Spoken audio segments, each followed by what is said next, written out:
Pagpapaikli naman ng college courses sa 3 taon, isa sa mga unang panukalang batas na inihain sa Senado ngayong 20th Congress.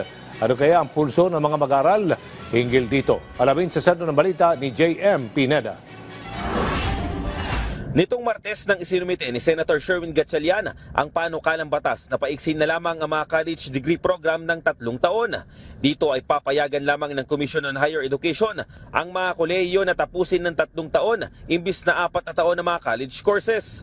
Nakapaloob din sa panukala na ililipat ang mga general education units na mga kurso sa senior high school program. Pagpasok ng bata sa kolehiyo, ang kanyang pag-aaralan ay yung kanyang major na, diretso na siya dun sa major.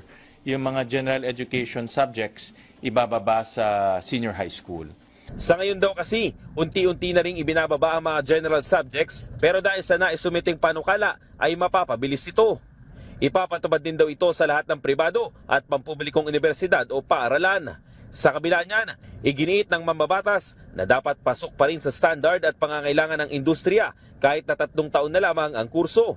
Pabor naman ang ilang mga estudyante na gaya ni Jason, pero dapat daw maipatupad ito ng maayos. Kung mapagkakasya po nila yung matututunan sa 4 na taon sa 3 taon, mas okay po para sa akin yun. Para naman sa third year college na si Micaela, nakadepende daw ito sa kung paano ipapatupad ng mga eskwelahan ang ganitong panukala. Sa pinapasukan kasi niyang universidad, umubra ang ganitong sistema.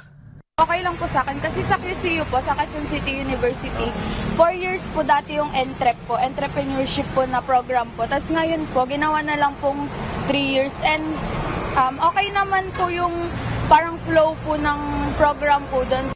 J.M. Pineda, para sa Pambansang TV, sa Bagong Pilipinas.